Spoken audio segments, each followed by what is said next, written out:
साहिबन की सतनाम। तो आज परम पिता परमात्मा की अपार कृपा से बंदी छोड़ सदगुरु कबीर साहब की अपार दया से अमरेली में ये मूल ज्ञान का सत्संग होने जा रहा है। कबीर प्रकट दिवस के उपलक्ष्य में ये भव्य आयोजन किया गया है। बहुत बड़े भाग होते हैं उन जीवों के जो अपने पूरे जीवन काल में एक बार भी सदगुरु बंदी छोड़ कबीर साहब के इस मूल ज्ञान को सुन पाते हैं, और उससे भी बड़े भाग होते हैं उन जीवों के जो इस मूल ज्ञान को थोड़ा सा भी समझ पाते हैं। क्योंकि सुनना आसान है, आए बैठे घंटा 2 घंटा सुन के चले गए, लेकिन इस ज्ञान को समझना बहुत मुश्किल है। यह केवल उसी की समझ में आता है जिस पर परम पिता परमात्मा की कृपा हो, उस मालिक की रजा हो, गुरु की दया हो, ये तभी समझ में आता है। अन्यथा ये ज्ञान बहुत अटपटा ज्ञान है। ये वो ज्ञान नहीं है कि तुम्हें बोला जाए कि मंदिर जाओ, पत्थरों की मूर्तियों की पूजा करो, कोई चालीसा गाओ, कोई आरतियां गाओ, भोग लगाओ, घर को आओ। ये वो ज्ञान नहीं है कि कोई कहे कि तुम नमाज पढ़ने के लिए मस्जिद में जाओ, या तुम चर्च में जाओ अरदास करने के लिए, प्रेयर करने के लिए, या तुम किसी गुरुद्वारे में जाओ नाम जपने के लिए। ये वो ज्ञान नहीं है। वो ज्ञान बहुत आसानी से समझ में आ जाता है। तभी तो आज हर इंसान किसी ना किसी धर्म से जुड़ा है। जो उसको जल्दी से समझ में आ गया वहां जुड़ गया, उसने अपने बच्चों को भी जोड़ दिया। इन धर्मों में जुड़ना बहुत आसान है। किसी ना किसी धर्म में हर इंसान जुड़ा हुआ है।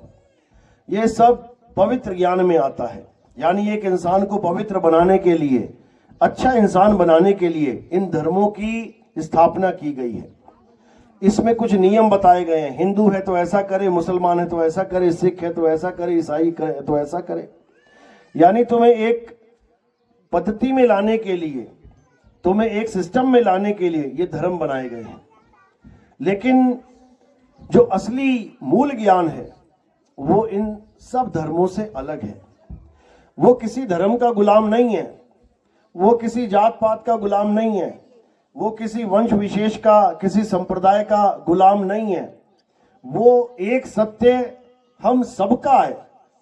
पूरे संसार का वो एक सत्य है। हिंदू का, मुस्लिम का, सिख का, ईसाई का, सबका एक ही परमात्मा है। और बोलते भी हैं।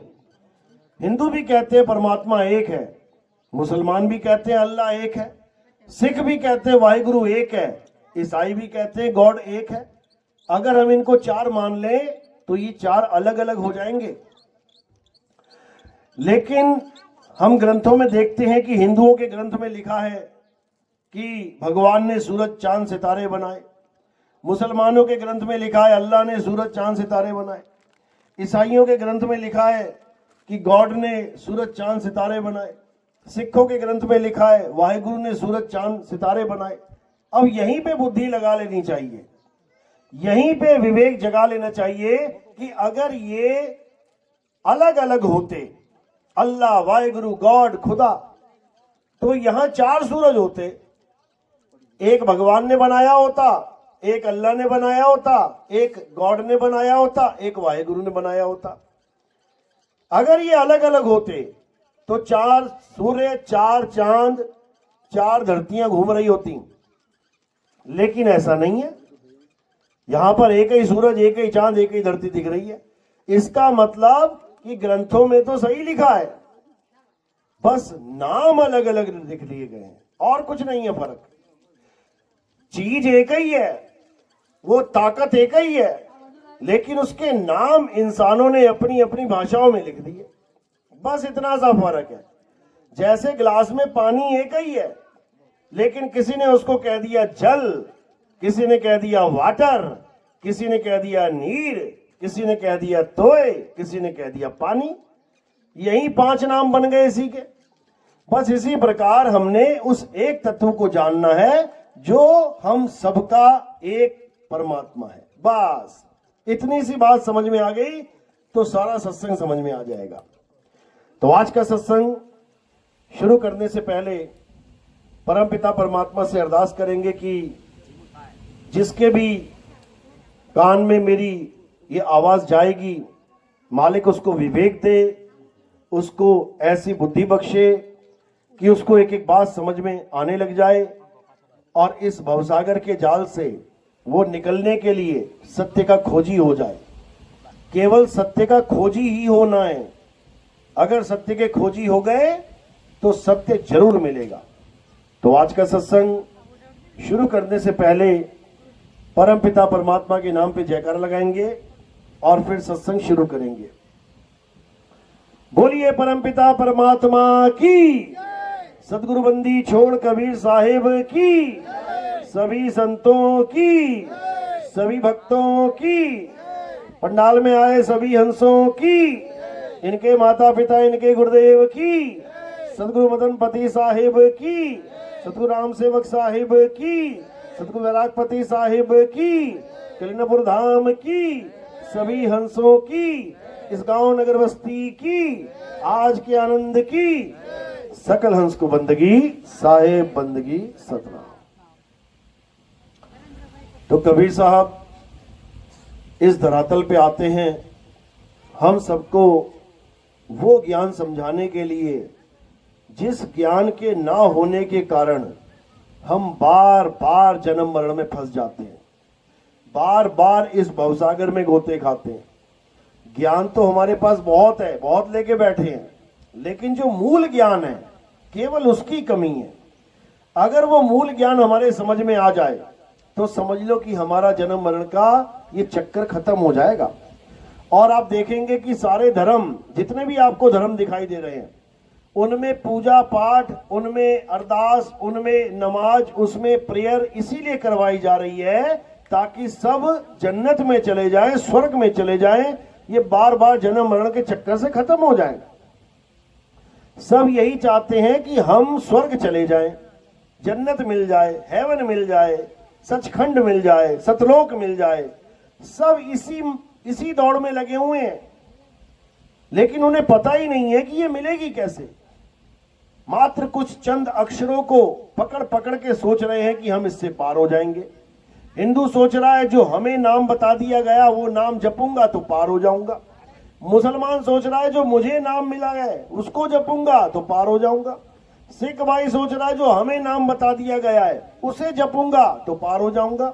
ईसाई सोच रहा है जो मुझे बता दिए गए चंद अक्षर उसको बार बार रटूंगा तो पार हो जाऊंगा। चारों के चारों केवल अक्षरों के सहारे बैठे हैं, केवल अक्षरों के सहारे। हिंदू राम राम के अक्षर के सहारे बैठा है, राधे राधे अक्षर के सहारे बैठा है, ओम नमः शिवा अक्षर के सहारे बैठा है कि ये नाम जप लूंगा तो मैं पार हो जाऊंगा। मुसलमान अल्लाह अल्लाह इसके सहारे बैठा है। सिख भाई वाहेगुरु वाहेगुरु इसके सहारे बैठा है। ईसाई गॉड गॉड हालेलुया इसके सहारे बैठा है। सब अक्षरों को पकड़ के बैठे हुए हैं, जबकि कबीर साहब समझा रहे हैं कि ये जितने भी अक्षर हैं ये सब 52 अक्षर हैं, यानी मुंह से बोले जाने वाले, हाथ से लिखे जाने वाले, कानों से सुने जाने वाले अक्षर हैं। इन्हीं 52 अक्षरों को मैन मेड यानी इंसानों के द्वारा बनाए हुए अक्षर कहा जाता है। हर जगह हर देश में इंसानों ने अलग अलग अक्षरों की खोज करी। हिंदुस्तान में हिंदी भाषा की खोज हुई। आप देखोगे संस्कृत और हिंदी मैचिंग है बिल्कुल। पहले संस्कृत हुई फिर हिंदी हो गई। कितने अक्षर खोजे गए? 52 अक्षर खोजे। अंग्रेजों ने 26 अक्षर खोज लिए बिल्कुल अलग, ABCDEFG। मुसलमानों ने अरब में बिल्कुल अलग खोज लिए, अलिफ बे ते पे। सिखों ने अलग खोज लिए, उड़ा एड़ा इड़ी। अलग अलग भाषाओं में अलग अलग अक्षर इस इंसान ने ही खोजे हैं। और उसके बाद इन्हीं अक्षरों के द्वारा अपने अपने भगवान, अपने अपने अल्लाह, वाहेगुरु, गॉड, खुदा के भी नाम रख डाले। ताकत एक ही है, पानी एक ही है। हर जगह इंसान ने पानी को देख के एक नाम रख दिया कि आज से इसको पानी कहेंगे, इसको जल कहेंगे, इसको वाटर कहेंगे, इसको नीर तोय कहेंगे, लेकिन वस्तु एक ही है। फर्क कहां पड़ गया? केवल नामों में। यानी इंसानों के द्वारा बनाए गए अक्षर ही अलग अलग हैं, लेकिन वस्तु एक ही है। जैसे सूरज के कितने नाम रख दिए, रवि, सन, सूर्य, सूरज, दिनकर, भानु, अलग अलग नाम रख दिए, लेकिन सूरज थोड़ी नहीं हो गए इतने सारे, सूरज तो एक ही है। इसी प्रकार परमात्मा के अनंत नाम रख दिए इस इंसान ने, अनंत नाम। हर धर्म में हजारों नाम चल रहे हैं और अभी भी चैन नहीं है, और रखता चला जा रहा है, रखता चला जा रहा है। कौन बना रहा है ये सारे नाम? इंसान। इंसान इन नामों की खोज कर रहा है। भगवान राम का एक नाम रखा था उसके पिता ने, राम, लेकिन अभी नेट पे सर्च कर लेना, भगवान राम के 108 नाम। किसने रख दिए ये सारे नाम? अरे बाप बेटे का नाम रखता है। दशरथ जी ने अपने पुत्र राम का नाम रखा, बाप बेटे का नाम रखता है।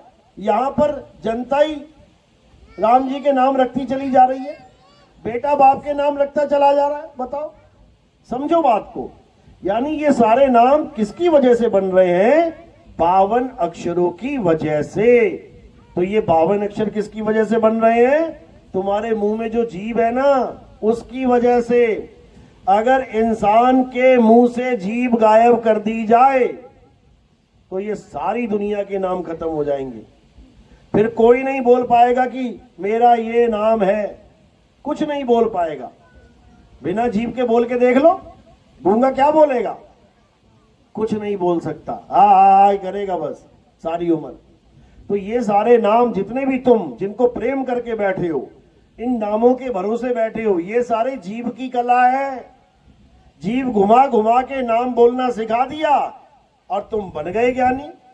यही कबीर साहब बार बार समझा रहे हैं कि 52 अक्षर जीव आधारा और आदि अक्षर जीभ्या से न्यारा, वाही को सत सिमरण कहिए और सिमर सिमर नर उतरो पारा। जप जप नहीं, सिमर सिमर। सिमर का मतलब होता है स्मरण करना। स्मरण यानी याद करना, यानी परमात्मा को याद कैसे करना है, हमें ये विधि चाहिए। जपना नहीं है। जपने के लिए तो तुम कुछ भी नाम जपते रहो, उसमें गुरु की जरूरत ही नहीं है। घर बैठे कोई भी नाम जप लो, गुरु की जरूरत ही नहीं है। लेकिन सिमरण करने के लिए तुम्हें गुरु की जरूरत पड़ेगी, क्योंकि गुरु तुम्हें भेद समझाएगा कि आखिर सिमरन करना है तो कैसे करना है। जाप और सिमरन, इसमें जमीन आसमान का अंतर है। जाप वस्तु के नाम का किया जाता है और सिमरन वस्तु का किया जाता है। बस ये फर्क है। तुम्हारा पर्स खो गया कहीं पे, अब दो चीजें हैं, एक पर्स और एक पर्स का नाम, पर्स जो तुमने रख दिया है। अब तुम्हें दो प्रकार के गुरु मिले। एक कहता है बेटा अगर पर्स को प्राप्त करना है तो बैठ यहां पे और पर्स पर्स जप। गुरुजी कितनी बार जपना पड़ेगा? 8 करोड़ बार, 10 करोड़ बार। ले पकड़ माला, अब तुम बैठ जाओ। Purse purse purse purse purse purse purse, कितनी बार जपोगे मिल जाएगा? 8 करोड़ छोड़ो, 80 करोड़ बार भी जप लेना तब भी नहीं मिलेगा। और एक गुरु दूसरा जो है वो क्या बोल रहा है? अरे इसको छोड़, ये माला वाला छोड़, ये पर्स पर्स जपना छोड़ और पर्स को ढूंढ, याद कर कि कहां कहां गया था। जहां जहां गया था उसी रास्ते में वापस चला जा, वहीं पड़ा मिलेगा। अब सिमरन चालू हो गया, जाप छूट गया, जाप को छुड़वा दिया गया और सिमरन चालू करवा दिया गया। यानी अब याद करना है वस्तु को कि वो कहां है। अब नाम नहीं जपना है। तो जपना नाम का किया जाता है और सिमरन वस्तु का किया जाता है। तो कबीर साहब यही समझा रहे हैं, कह रहे हैं वस्तु कहीं और ढूंढे कहीं और कैसे लागे हाथ, गुप्त वस्तु तब मिले भेदी लीजिए साथ, भेदी लीना साथ में, और दीनी वस्तु लखाए, कोटि जन्म का पंथ था, पल में पहुंचा जाए। कहते हैं जब गुरु ऐसा मिल गया जो नाम जाप को छुड़वा के वस्तु का ज्ञान करवा दे, कहते तब तेरा कल्याण हो जाएगा, 101% तेरी मुक्ति हो जाएगी। नहीं तो नाम जप जप के लोग दोजक में चले गए, नरकों में चले गए। जीव समझ नहीं पाया इस भेद को, वो अपने बनाए नामों को ही बड़ा मानता रहा, और जो परमात्मा का सच्चा नाम है, जिसे कोई बना नहीं सकता, जिसको कोई बिगाड़ नहीं सकता, जिसे संतों ने सतनाम करके याद किया, उसको समझ ही नहीं पाया।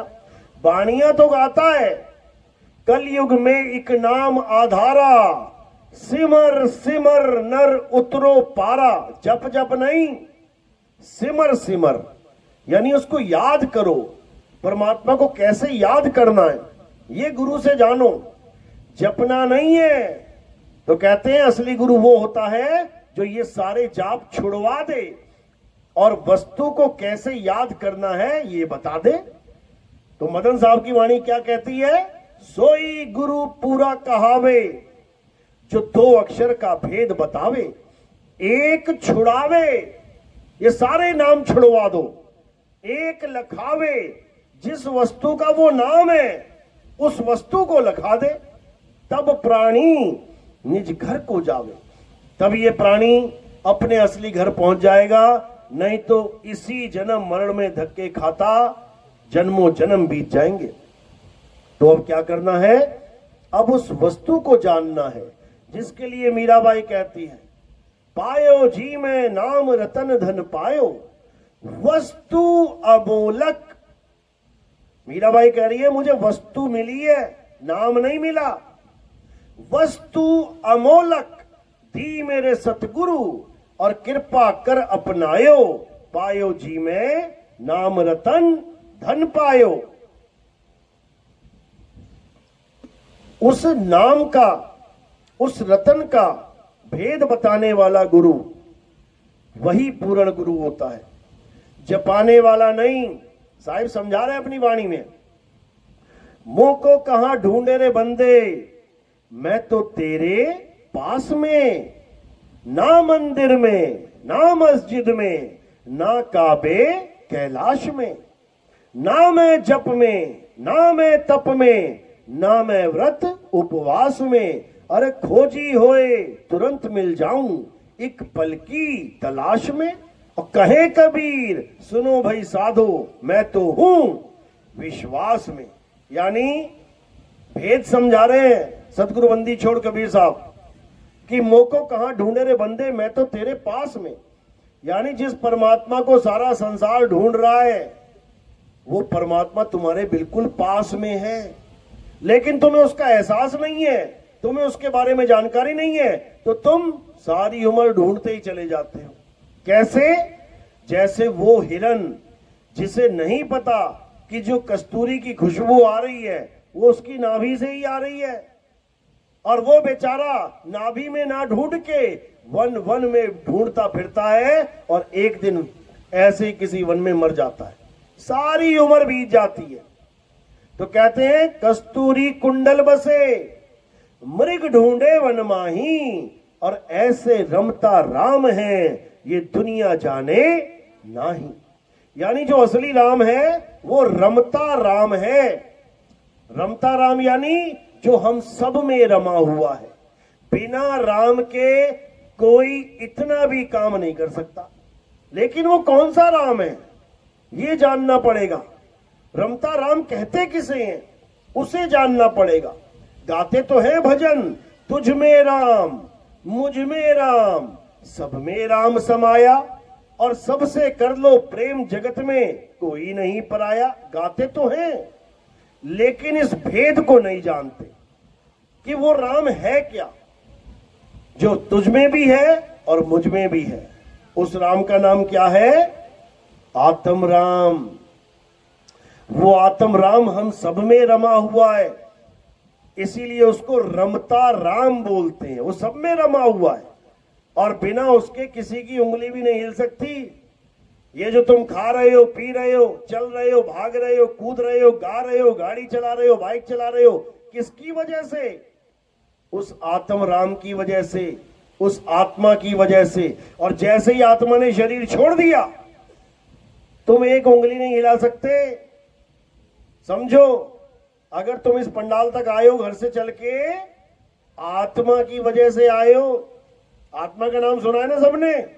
हाथ खड़ा करो एक बार, जिसने आत्मा का नाम सुना है। देखो, हाथ भी नहीं उठा पा रहे हैं। नहीं भी उठाओगे तब भी पता है कि सुना है। अपनी अपनी आत्मा लेके आए हो सारी। घर तो नहीं छूट गई किसी की? किसकी घर छूट गई? हाथ खड़ा करो। हाथ भी नहीं खड़ा कर पाओगे, घर छूट गई होती तो। लेके आए हो साथ में, लेकिन उसका ज्ञान नहीं है। वस्तु साथ में है, वस्तु पास है, लेकिन उसका ज्ञान नहीं है। आत्मा तुम्हारे पास है, लेकिन तुम्हें उसका ज्ञान नहीं है। तुम नहीं जानते आत्मा कैसी होती है। लंबी है, छोटी है, मोटी है, काली है, पीली है, गोरी है, ठंडी है, गर्म है, कैसी है? गोल है, षटकोण है, त्रिकोण है, कैसी है? कोई नहीं बता सकता, क्योंकि आत्मा पास होते हुए भी तुम उसका अनुभव नहीं कर सकते। शरीर देख सकते हो तुम, मैं काली, मैं गोरी, मैं मोटी, मैं पतली, मैं ऐसी, मैं वैसी, लेकिन तुम आत्मा को नहीं देख सकते, जो 24 घंटे तुम्हारे साथ है।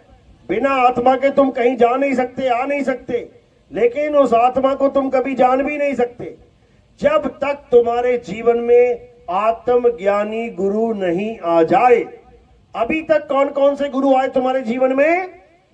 जपी तपी सन्यासी। जब तुम्हारे जीवन में जपी गुरु आता है तो वो तुम्हें क्या ज्ञान देता है? नाम जाप का। जपो बेटा ये नाम, जपो बेटा वो नाम। तुम्हारी भाषा का नाम तुम्हें जपवा के चला जाता है। हिंदुस्तानी है तो जपो हिंदी के नाम, अरब देश का कोई है तो जपो अरबी के नाम, जापान का कोई बंदा है तो जपो जापानी के नाम, चाइनीज बंदा है जपो चाइना के नाम। ये सारे नाम उसी भाषा, उसी क्षेत्र में बनाए जाते हैं। तुम्हें जितने भी नाम पकड़ाए गए हैं वो सारे तुम्हारी भाषा के नाम है। क्यों तुम्हारी भाषा के? क्या भगवान तुम्हारी भाषा जानता है? वो जापानी नहीं जानता, वो ताइवानी नहीं जानता, वो बंगाली नहीं जानता, वो फ्रेंच, वो जर्मनी नहीं जानता। लेकिन हम अपनी भाषा के नामों को पकड़ के बैठे हैं और सोच रहे इसी से मेरा कल्याण हो जाएगा। किसी का कल्याण नहीं होने वाला, क्योंकि तुम्हें जपी मिल गया है। जपी गुरु जाप करवाता है और तपी गुरु तपस्या करवाता है। एक पैर पे खड़े हो जा बेटा, पानी पे खड़ा, पानी में चला जा, ठंडे पानी में खड़ा हो जा, पहाड़ों पे चढ़ जा, ऊपर जाके चारों तरफ आग लगा के बीच में बैठ जा, किसी पेड़ पे उल्टा लटक जा, हाथ खड़ा कर ले, 20-20 साल हाथ ही खड़ा रख। ये सब तपस्या है। ये सब तुम्हारे शरीर को तपाने की विधि बताई जा रही है।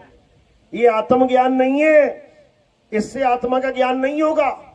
नाम जपने से कभी आत्मा का ज्ञान नहीं होगा।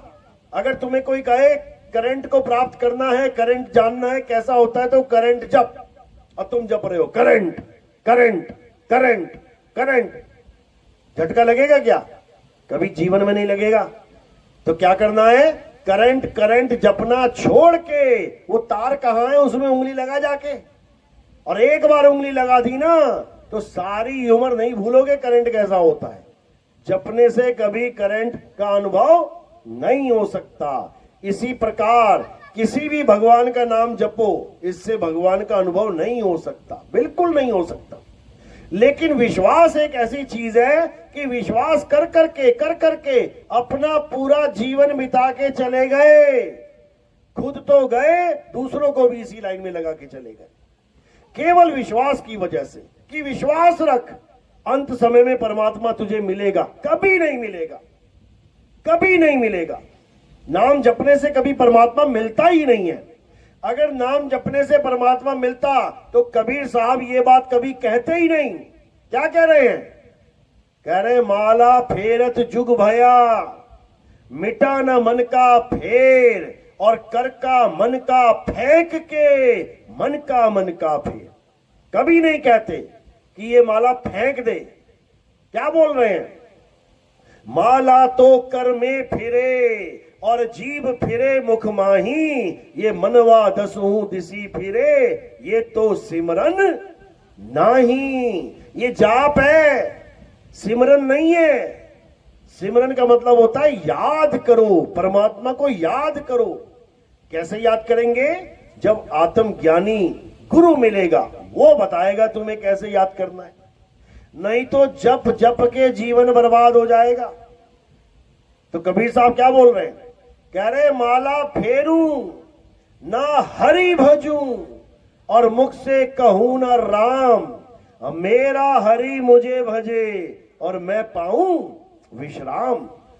साहिब ये समझा रहे हैं कि ये माला जपना, ये नाम जपना छोड़, और जो वस्तु तेरे पास पड़ी है आत्मा, उसको पकड़, उसको जान। उसी आत्मा में परमात्मा का वास है, उसी आत्मा में परमात्मा रमा हुआ है। जैसे दूध में घी रमा हुआ है। दूध में तुम्हें घी दिखाई नहीं देगा, लेकिन है उसी में।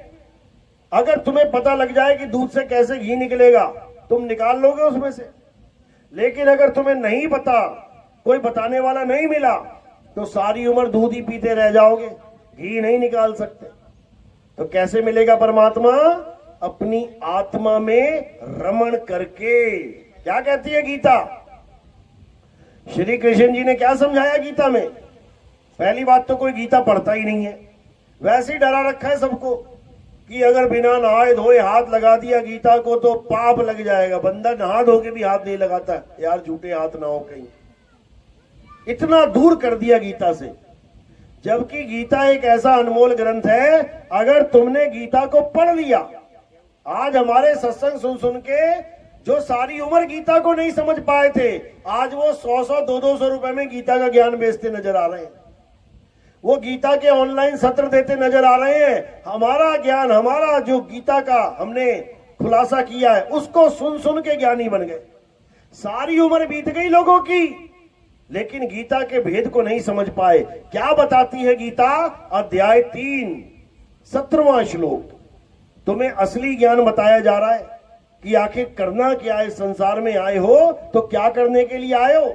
ये ईंट पत्थर इकट्ठी कर करके पूजने के लिए आए हो क्या? यही पत्थर सड़क पे पड़ा है, कोई नहीं पूज रहा, उसी पत्थर से मूर्ति बना दी, पूजने लग गए। बताओ, पत्थरों में भगवान नहीं है। पत्थर तो एक शुरुआत है कि हाँ भगवान राम ऐसे थे, हाँ हनुमान जी ऐसे थे, हाँ कृष्ण जी ऐसे थे। केवल एक शुरुआत है कि तुम जाओ और मंदिर में पूजा करो ताकि तुम्हें कृष्ण जी से प्यार हो, राम जी से प्यार हो, हनुमान जी से प्यार हो, भगवान से प्यार हो, तभी तो तुम आगे बढ़ोगे। लेकिन लोगों ने उसी को मंजिल समझ लिया। सारी उम्र पत्थर ही पूजते बीत गया जीवन। तो कबीर साहब ने मना किया, पाथर पूजे हरि मिले, और तो मैं पूजू पहाड़, और वासे ये चाकी भली, पीस खाए संसार। यानी पत्थर पूजा शुरुआत के लिए ठीक है, क्योंकि जिसको कुछ नहीं पता उसको थोड़ा सा पता लग जाए वो भी अच्छी बात है, लेकिन उस पे अंत नहीं होना चाहिए। पत्थर पूजा में अंत नहीं होना चाहिए। अगर अंत हो गया तो समझ लो कि तुम्हारा इस दुनिया में आना व्यर्थ हो गया। व्यर्थ क्यों? क्योंकि भगवान कह कुछ और गए और तुम करते कुछ और रहे। क्या कह के गए कृष्ण जी? सबके पास मोबाइल है, देखो क्या लिखा है, अध्याय 3 17वां श्लोक। अभी सर्च करो, अभी गीता खुल जाएगी तुम्हारे सामने। क्या लिखा उसमें? हे अर्जुन, जो अपनी आत्मा में रमण करते हैं, जो अपनी आत्मा में तृप्त हैं, जो अपनी आत्मा में संतुष्ट हैं, उनके लिए कोई धार्मिक कर्म कर्तव्य लागू ही नहीं होता। यानी लागू का मतलब होता है जैसे कोई कानून लागू हो जाता है, जैसे धारा 144 लागू कर दी गई। लागू यानी जो सबके ऊपर लागू हो गई। अब धार्मिक कर्म कर्तव्य क्या होता है? हिंदू का धार्मिक कर्म कर्तव्य क्या है? मंदिर जाए, पूजा करे, पाठ करे, हवन करे, यज्ञ करे, देवताओं की पूजा करे, ये करे, वो करे, घर को वापस आ जाए। मुसलमानों का धार्मिक कर्म कर्तव्य क्या है? मस्जिद में जाए, कुरान पढ़े, नमाज पढ़े, रोजा रखे, ये करे वो करे, जो भी बताया जा रहा है करे, ये उसका धार्मिक कर्म कर्तव्य है। सिखों का, ईसाइयों का क्या है? जो उनके गुरुद्वारे में, जो उनके चर्च में बताया जा रहा है, ऐसे पूजा करो, ऐसे पाठ करो, ऐसे प्रेयर करो, ऐसे अरदास करो, ऐसे बाणियां पढ़ो, जो बताया जा रहा है वो उसका धार्मिक कर्म कर्तव्य है। अच्छी बात है। शुरुआत तो कहीं से हुई। हिंदू का बच्चा है, मंदिर जाके शुरुआत कर रहा है। मुसलमान का बच्चा है, मस्जिद जाके शुरुआत कर रहा है। ईसाई और सिख का, बुद्ध और जैन का बच्चा है, अपने अपने धार्मिक स्थल पे जाके शुरुआत कर रहा है। शुरुआत कहीं से भी कर लो, बहुत बढ़िया, लेकिन अंत एक जगह पे आके खत्म होना चाहिए, और वो क्या है? आत्मा में रमण कैसे करना है। अगर हिंदू को यह समझ में आ जाए कि आत्मा में रमण कैसे करना है, वो सारे धार्मिक कर्म कर्तव्यों से निवृत्त हो जाता है। उसके ऊपर कोई धार्मिक कर्म कर्तव्य लागू नहीं हो सकता। ये गीता प्रमाणित करती है, लेकिन हमें कोई बता ही नहीं रहा है। हमें वही आंगनबाड़ी में ही सारी उम्र बिता दी जा रही है।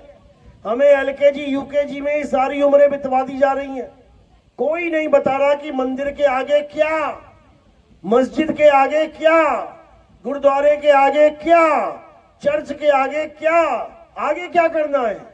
शुरुआत तो कर ली, आगे क्या, कहां जाएं? ये हमें गीता समझाती है, ये हमें बाइबल समझाती है, ये हमें कुरान समझाती है, ये हमें गुरु ग्रंथ समझाते हैं। क्या कहते हैं गुरु ग्रंथ साहब? कहते आत्मदेव पूजिए, गुरु के सहज सुभाए। यानी मेरे सारे सिखों, जो असली पूजा है वो आत्म देव की पूजा है। आत्म देव पूजिए। कौन पूजा कर रहा है आत्म देव की? सारे गुरु ग्रंथ साहब में वाणियां तो पढ़ रहे हैं, वहां पर जाके नाम तो जप रहे हैं, वहां पे शस्त्रों की पूजा हो रही है, गुरु ग्रंथ साहब की पूजा हो रही है, लेकिन आत्म देव की पूजा कौन कर रहा है? जो गुरु ग्रंथ साहब वाणी में समझा रहे हैं कि आत्म देव पूजिए, कि तेरा असली राम कहां है? आत्म में राम, राम में आत्म। ये कोई क्यों नहीं समझा रहा? क्योंकि उसका भेद उन्हें पता ही नहीं है। उनको बस इतना पता है कि गुरुद्वारे जाओ, माथा टेको, गुरबाणी पढ़ो, नाम जपो, लंगर छको, सेवा करो और घर वापस आ जाओ। इससे ज्यादा किसी को कुछ नहीं समझ में आ रहा है। कुरान भी यही समझा रही है कि अल्लाह अल हक, अल्लाह सत्य है और सत्य खोजा जाता है। महात्मा बुद्ध घर छोड़ के गए थे, क्यों गए थे? बच्चों को, बीवी को, माता पिता को, सबको सोता छोड़ के चले गए। क्यों गए थे जंगल में? शेर देखने या चीता देखने या भालू देखने गए थे? जब वो वापस आए, उनकी बीवी ने पूछा जंगल क्यों गए थे? तब उन्होंने कहा मैं सत्य की खोज करने गया था। सत्य की खोज करने के लिए जंगल में गए थे। तो उनकी बीवी बोली क्या जंगल में सत्य पड़ा हुआ था? क्या जंगल में कहीं किसी पेड़ के नीचे सत्य पड़ा हुआ था जो उसको खोजने गया था? क्या सत्य तेरे पास नहीं है? वो बोले हां, सत्य मेरे पास है, लेकिन यही जानने के लिए जंगल में गया था, क्योंकि जो जो मुझे मिलता गया वो मुझे बताता गया कि सत्य तेरे पास है, लेकिन उसका लखाने वाला कोई नहीं मिला। बताने वाले सारे मिल रहे हैं, सब बता रहे हैं परमात्मा तेरे पास है, आंखें बंद कर और ध्यान लगा और ऐसा कर वैसा कर। ये सब गलत विद्या है। परमात्मा तुम्हारे पास है, तुम्हारे अंदर नहीं है, समझ लो। अगर तुम अपने आप को काया मान के बैठे हो तो परमात्मा तुम्हारे पास है, लेकिन इस काया के अंदर नहीं है। कबीर साहब अपनी वाणी में समझा रहे हैं, कह रहे हैं नहीं प्राण में और नहीं पिंड में और ना ब्रह्मांड आकाश में, ना मैं त्रिकुटी भंवर गुफा में और ना श्वासों की श्वास में। यानी मैं किसी शरीर के अंदर नहीं रहता। शरीर के अंदर गलती से भी मत खोजना। शरीर के अंदर खोजोगे तो परमात्मा कभी नहीं मिलेगा। शरीर के अंदर कौन मिलेगा? संतो तन खोजा मन पाया। अगर शरीर के अंदर खोजोगे तो शरीर के अंदर एक ताकत है जिसको मन कहते हैं। मन, ये मिलेगा तुम्हें। अब इस मन का स्वरूप क्या है? मन का नाम सुना है ना सबने। तुम किसके गुलाम हो? तुम किसी के गुलाम हो कि आजाद हो? तुम्हें लग रहा है कि तुम आजाद हो, तुम सब मन के ही गुलाम हो। समझ लो, सुबह से लेके रात तक तुम जो कुछ भी करते हो, किसके कहने पे करते हो? किसकी पसंद की चीजें खाते हो? किसके पसंद की चीजें पहनते हो? मन की। सुबह उठोगे, कैसे उठोगे? मां उठाएगी, उठ जा बेटा, उठ जा, उठ जा। नहीं उठोगे। क्यों? क्योंकि मन नहीं कर रहा उठने का, और बिना बोले उठ गए। क्यों? क्योंकि मन ने कहा उठ जा। अब नहाने गए तो साबुन कौन सा लगाओगे? अपनी पसंद का या मन पसंद? मन पसंद लगाओगे।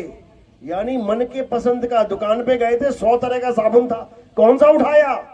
जो तुम्हारे मन को भाया। कपड़े कौन से पहनोगे? 100 साड़ियां पड़ी हैं, कौन सा निकालोगे? जो मन कह रहा है वो निकालोगे। मन पसंद साड़ी पहनोगे। तेल लगाओगे, कौन सा लगाओगे? मन पसंद लगाओगे। खाना खाओगे, कौन सा खाओगे? बच्चों को पूछोगे क्या खाने का मन कर रहा है? मन क्या कर रहा है वो बताएगा बच्चा। आज मैं आलू पराठे खाऊंगा। कौन बोल रहा है ये? मन कह रहा है उसका। यानी जो मन कह रहा है तुम वही कर रहे हो। तुम सब मन के ही गुलाम हो। और ये मन कहां बैठा है? इसी काया के अंदर छुपा बैठा है। इसी मन को कली काल कहते हैं। वाणियों में आता है कि कल की अवतार आएंगे। कल की अवतार का नाम सुना है? कल की अवतार कौन से धर्म में है? मुसलमान धर्म में। कौन से धर्म में है?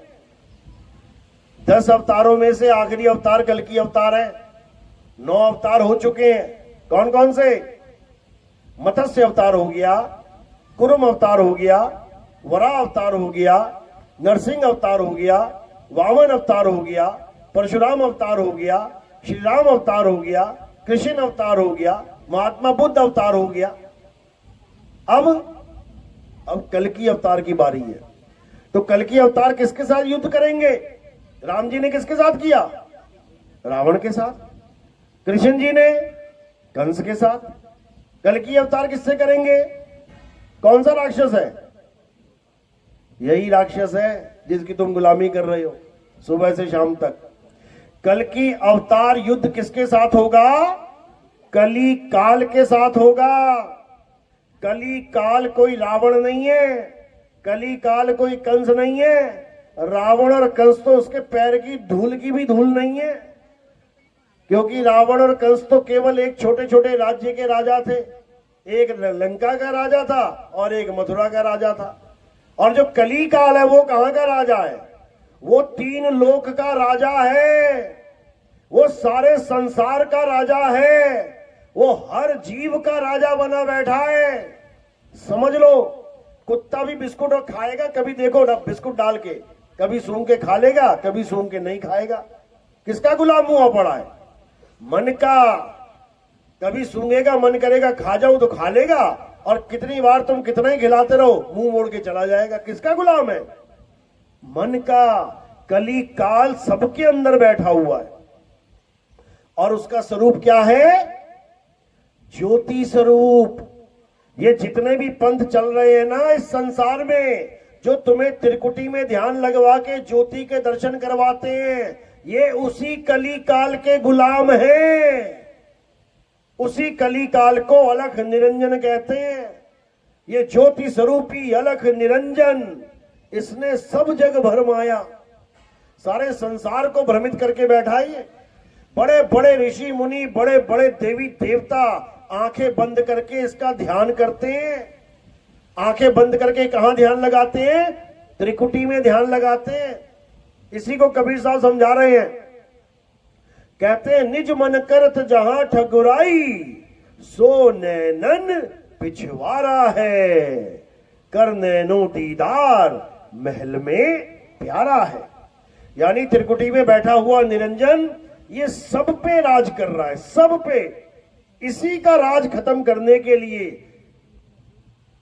कल की अवतार आएंगे। वो मंदिर में पूजा करवाने के लिए नहीं आएंगे कि उनके मंदिर बन जाएंगे और मंदिरों में आरतियां गाई जाएगी। वो तुम्हें अपने जैसा बनाने आएंगे, क्योंकि तुम्हें खुद कल की अवतार बनके कली काल से सामना करना है, क्योंकि सबका युद्ध होगा और सबके शरीरों में ही वो युद्ध होगा।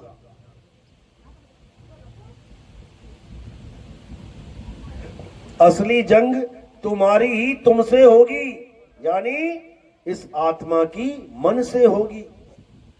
अभी तुम मन बने बैठे हो, तुम्हें आत्मा बना दिया जाएगा, और जब तुम आत्मा बन जाओगे तब इस मन के जाल से, इस मन की चाल से बाहर आ जाओगे। तो युद्ध किसके साथ करना है? इसी मन के साथ। तो कबीर साहब क्या समझा रहे हैं? मन के हारे हार है और मन के जीते जीत। और कहे कबीर गुरु पाइए मन ही के प्रति। यानी जब तुम्हारा युद्ध होगा इस मन से, जो मन से हार जाएगा वो युद्ध हार गया, और जो मन से जीत जाएगा वो युद्ध जीत गया। यानी ये युद्ध मन और आत्मा का होगा। तुम्हें अपने स्वरूप को प्राप्त करके, यानी तुम्हें आत्मा होके इस मन से विजय प्राप्त करनी है।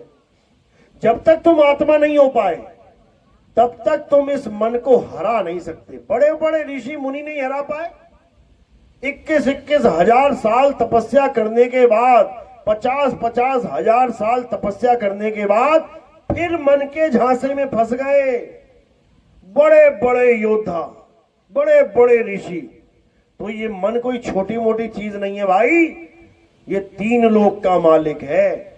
और इसी को संतों की भाषा में काल निरंजन कहते हैं। और सारे संसार को पैदा करके पाल भी यही रहा है, और पालने के बाद खत्म भी यही करेगा। यही इस संसार को पैदा करता है, यही इस संसार को पालता है, यही इस संसार का नाश करता है। कबीर साहब समझा रहे हैं वाणी में, 3 लोक एक जेल है, पाप पुण्य 2 जाल, सारा जग भोजन बना और खाने वाला काल। किसी के घर में किसी का पिता चला गया, मर गया, किसी का दादा मर गया, किसी की नानी मर गई, किसी की मां मर गई, किसी के सारे बच्चे मर गए। कौन खा गया उनको? यही काल खाता है। हर जीव को ये खाता है, एक को भी नहीं बख्शेगा। तो यही कबीर साहब समझा रहे हैं कि भाई इस काल से बचना है तो इसकी जेल से भागो। जैसे बूचड़ खाना होता है, बूचड़ खाना नाम सुना है? बूचड़ खाना क्या होता है? जिसको कसाई बाड़ा कहते हैं, जहां पे तमाम बकरे वगैरह होते हैं। कसाई बाड़े में खूब बकरे रखे हुए हैं। अब वो बकरे हैं तो कसाई बाड़े में मरने के लिए खड़े हैं वहां पे, लेकिन झगड़ा कर रहे हैं हरी घास खाने के लिए। कसाई ने हरी घास फेंक दी, एक कहता है मैं खाऊंगा, एक कहता है मैं खाऊंगा, और दोनों लड़ रहे हैं हरी घास खाने के लिए। ये हरी घास क्या है? ये सुख है, सुख। सब कसाई बाड़े में बैठे हैं, ये सारे बकरे हैं इस संसार में जितने भी दिखाई दे रहे हैं, लेकिन कसाई बाड़े में बैठे बैठे मरने के लिए तैयार है। लेकिन झगड़ा किस बात का है? हरी घास खाने का। मैं खाऊंगा, मैं खाऊंगा, मैं खाऊंगा, दूसरे के मुंह से खींच खींच के लेके आ रहे हैं। यानी इस झूठे सुख के लिए एक दूसरे को धोखा दे रहे हैं, एक दूसरे को नीचा दिखा रहे हैं, एक दूसरे के पीछे पड़े हैं, टांग खींच रहे हैं उसकी, अपने सुख के लिए खून चूस रहे हैं गरीबों का, अपने सुख के लिए, इस झूठे सुख के लिए। और है कसाई बाड़े में खड़े हुए, एक पल का नहीं पता कब किसका नंबर लग जाए और सारी घास वहीं पड़ी रह जाएगी। तो कबीर साहब समझा रहे हैं, झूठे सुख को सुख कहे और मान रहा मनमोद, ये जगत चबैना काल का, कुछ मुंह में और कुछ गोद। अभी तुम्हें थाली भर के मूंगफली के दाने दे देना खाने के लिए, तो क्या करोगे? यहां रखोगे थाली आराम से और उसमें से दाने खाना शुरू कर दोगे। तो वो दाने क्या है, कुछ मुख में, कुछ तो चबा रहे हो और कुछ गोद। अब गोद वाले सोच रहे हैं हम थोड़ी नहीं जाएंगे मुंह में, हम थोड़ी नहीं मरे, हम तो जिंदा हैं। मरने वाले मर गए, अरे तूने भी मरना है, तू भी मुंह में ही जाएगा। इससे पहले कि मुंह में चला जाए, कबीर साहब कहते हैं भाग भाग रे फकीर के बाल के, निकल इस काल के जाल से, निकल इस त्रिलोकी के जाल से, निकल इस कसाई बाड़े से, नहीं तो एक पल का पता नहीं कब क्या हो जाए। देखो एक पल का पता नहीं, बच्चे क्लास में बैठे बैठे एकदम आग लग जा रही है, मर जा रहे हैं जल के। घर में सो रहे हैं सब लोग, भूकंप आ रहा है, हजारों लोग मर रहे हैं, 60,000 लोग लापता है फिलीपींस में, 2,500 लोग जिनकी लाशें मिली हैं। वो बाकी 60,000 कहां चले गए? वो भी बीची में दबे पड़े हैं, मरे हुए हैं, कोई नहीं बच रहा है। मंदिर तक जा रहे हैं, वृंदावन घूमने जा रहे हैं, भगवान के धाम पे, वहां किश्ती उल्टी हो जा रही है, राधे राधे जप के पानी में डूब जा रहे हैं और बाबा कह रहा राधे राधे जपोगे तो पार हो जाओगे। अरे पार कहां हूं मैं, डूब गए। केदारनाथ में जा रहे हैं, बोले बम बम बोले बम बोले करते और गाते जा रहे हैं, अकाल मृत्यु वो मरे जो काम करे चंडाल का, काल उसका क्या बिगाड़े भक्त है महाकाल का। और एक सुनामी आई, एक पानी की लहर आई, एक जलजला आया, सारे भगत उड़ गए। बताओ कहां चले गए सारे भगत? काल के मुंह में चले गए, अकाल मृत्यु को प्राप्त हो गए। फिर भी नहीं समझ में आ रहा ये काल क्या चीज है, और आएगा भी नहीं। इस काल को अगर समझना है तो हमारे सत्संग सुनो, तब समझ में आएगा ये काल क्या चीज है। ये किसी को नहीं बख्शता, ये किसी भगवान की पूजा करने वालों को नहीं बख्शता, ये किसी मंत्र जपने वालों को नहीं बख्शता, ये किसी मंदिर मस्जिद जाने वालों को नहीं बख्शता, ये किसी को भी नहीं बख्शता, किसी को भी नहीं। शंकर जी की घरवाली को नहीं बख्शा। बताओ, हवन कुंड में छलांग मार दी, जल गई, मर गई, वो 6 महीने लेके घूम रहे, जिंदा करके दिखाओ ना, जिंदा करके दिखाओ। नहीं कर पाएंगे, क्यों? जब कली काल चाहता है तब जिंदा होगी। गणेश जी को कर दिया ना, गणेश जी की गर्दन कटी, उसको जोड़ दिया, जिंदा कर दिया, लेकिन अपनी घरवाली को नहीं कर पा रहे। विष्णु जी आ गए, विष्णु जी कर देते, वो भी नहीं कर पाए। तो क्या किया? 9 टुकड़े कर दिए चक्र मार के, कि कम से कम मोह भंग होगा। समझो, यानी इस दुनिया में जो कुछ भी हो रहा है वो कली काल की मर्जी से हो रहा है, कली काल की मर्जी से। लेकिन उसको कोई जानता ही नहीं है। रावण को जान गए, कंस को जान गए, सारी उम्र हो गए पुतले जलाते हुए रावण की, लेकिन किसी को पता ही नहीं है कि सबसे बड़ा राक्षस कली काल है। ये है असली रावण, वो तो बच्चा है छोटा सा। समझो, ये कली काल इतना शातिर है, इतना शातिर है, तुम सोच भी नहीं सकते, सोच भी नहीं सकते कि कैसे इसने सबको भरमा रखा है। और इसी कली काल को मुसलमान धर्म में क्या बोलते हैं? दज्जाल। ये कली काल ही दज्जाल है। ये ऐसा भ्रम पैदा कर देता है। मुसलमान कहते हैं इसके एक हाथ में जन्नत है और एक हाथ में दोज़ख, यानी एक हाथ में ये स्वर्ग और एक हाथ में नरक लेके घूमता है। लेकिन इतनी बुद्धि भ्रष्ट कर देता है, जहां पर पाप है, जहां पर भ्रष्टाचार है, जहां पर ठगी है, जहां पर सारे उल्टे काम है, उसको स्वर्ग बना के दिखा देता है। अभी तुम्हें कोई कहे कि भैया बढ़िया जीवन कैसे जी सकते हैं, तो तुम क्या कहोगे? देख भाई, 1 नंबर में तो नहीं हो सकता, ये 2 नंबर का काम करना पड़ेगा।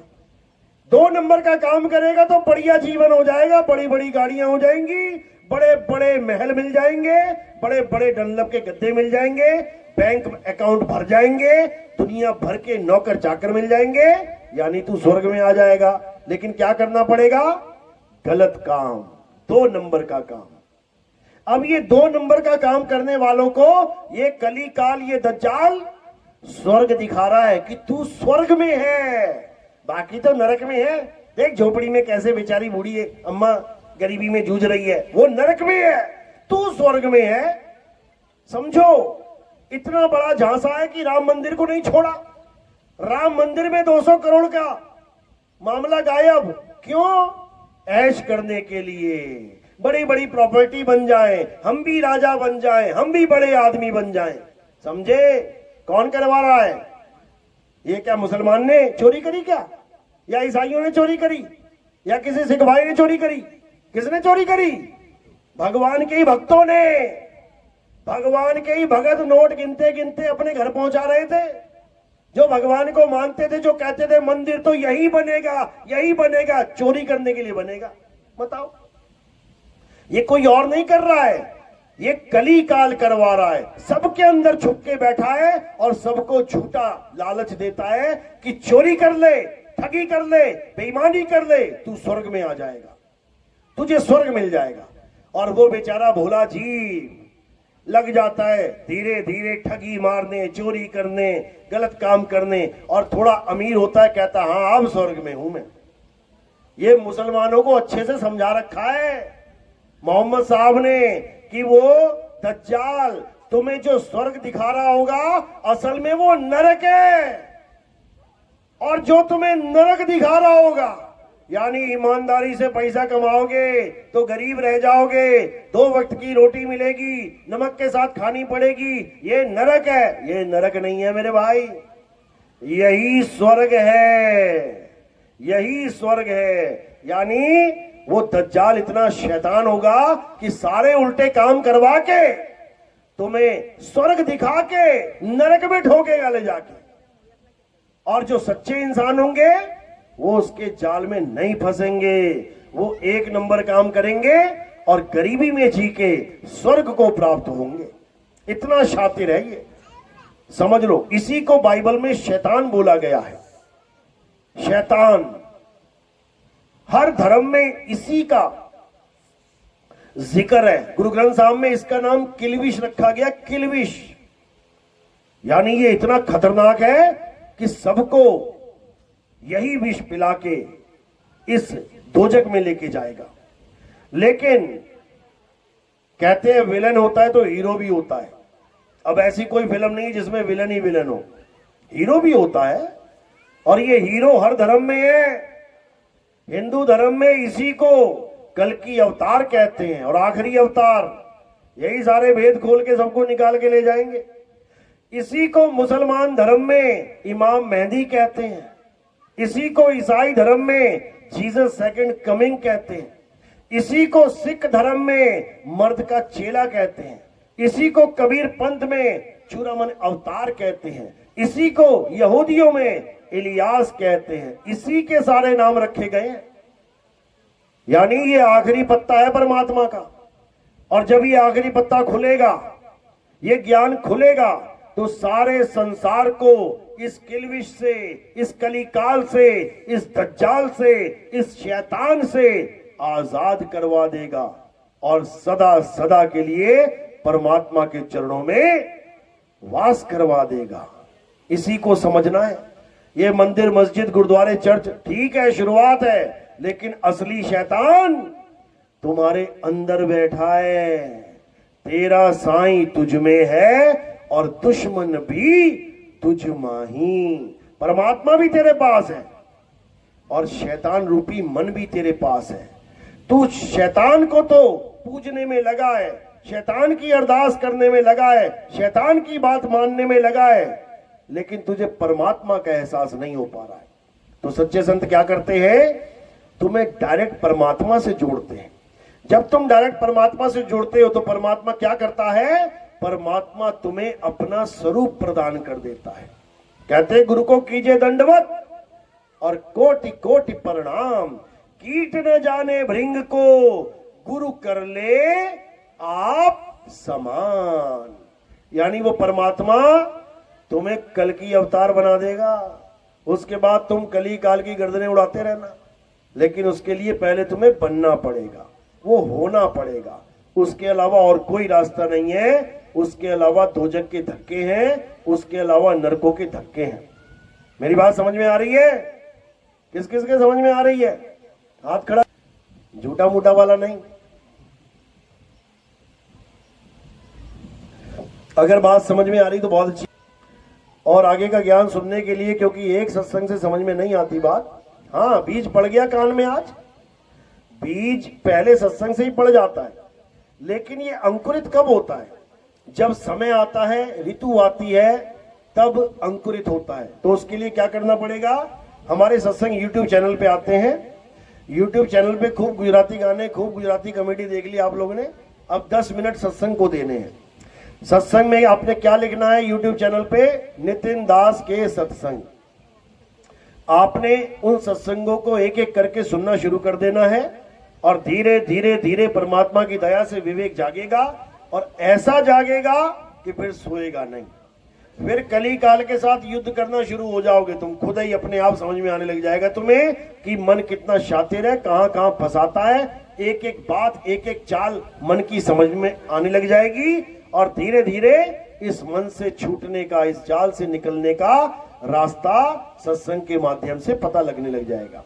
जब सारा कुछ समझ में आ जाए तब दीक्षा ले लेना और दीक्षा में जो भेद समझाया जाएगा उस भेद को समझ लेना। उससे तुम डायरेक्ट परमात्मा का सिमरण करोगे और परमात्मा तुम्हें ऐसा वरदान देंगे कि तुम अमर हो जाओगे। अमर हो जाओगे मतलब तुम्हारे जीवन में कभी मृत्यु आएगी नहीं। मृत्यु आएगी नहीं मतलब इसका मतलब कि तुम शरीर रह ही नहीं जाओगे, तुम आत्मा हो जाओगे। और आत्मा कभी मरती नहीं है, उसका कभी जन्म और कभी मरण नहीं होता। तो आज का सत्संग यही समाप्त करते हैं और अब आरती का समय है।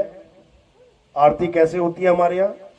हमारे यहाँ किसी पत्थर की आरती नहीं होती, हमारे यहाँ किसी कैलेंडर, फोटो, इसकी आरती नहीं होती। हमारे यहाँ जीवित गुरु की आरती होती है, हमारे यहाँ आत्मदेव की आरती होती है, हमारे यहाँ संतों की आरती होती है। और संतों को हमारे यहाँ शरीर नहीं माना जाता। शरीर यानी काया एक नाशवान तत्व है, ये 5 तत्वों का नाशवान शरीर है। लेकिन संत 5 तत्वों के नहीं होते, संत आत्मा होते हैं। इसलिए बोला गया संत हमारी आत्मा, हम संतन के जीव और संतन हम में रम रहे, जीव माखन में घी। तो ऐसे ही आरती करेंगे। आरती करते हुए क्या करना है? जैसे ही आरती चलेगी एक एक करके आएंगे और ये फूल मेरे सिर के ऊपर रखेंगे। ये फूल सिर के ऊपर क्यों रखा? क्योंकि पैर के अंगूठे से लेके सिर की चोटी तक ये क्या दिखाई दे रहा है? नाशवान शरीर। और हमने आरती करनी है अविनाशी आत्मा की। तो हमने क्या किया? हमने इस नाशवान शरीर से परे इन फूलों को चढ़ा दिया। तो ये कहां समर्पित हो गए? शरीर से परे उस आत्म तत्व को समर्पित हो गए। तो ऐसे आत्मा की आरती होती है।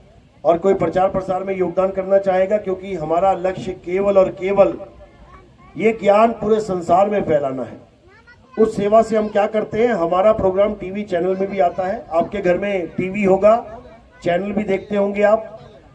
तो हमारे जो प्रोग्राम है वो कहाँ आते हैं? धार्मिक चैनल है साधना टीवी और ईश्वर टीवी, उन दोनों में हमारा प्रोग्राम आता है। उसमें और भी बाबा लोग आते हैं जो आपको समझाते हैं कि परमात्मा को पाना है तो नाम जपो, नाम जपो, नाम जपो। 1-1 घंटा 2-2 घंटा बोल के चले जाते हैं कि नाम जपो, नाम जपो, नाम जपो। जब ये बोल के जाते हैं तो मैं आ जाता हूं और मैं क्या बोलता हूं? परमात्मा को पाना है तो नाम छोड़ो, नाम छोड़ो, नाम छोड़ो और आत्म तत्व से खुद को जोड़ो, तब परमात्मा मिलेगा, अन्यथा परमात्मा नहीं मिल सकता। तो ये सेवा हम उसमें यूज करते हैं।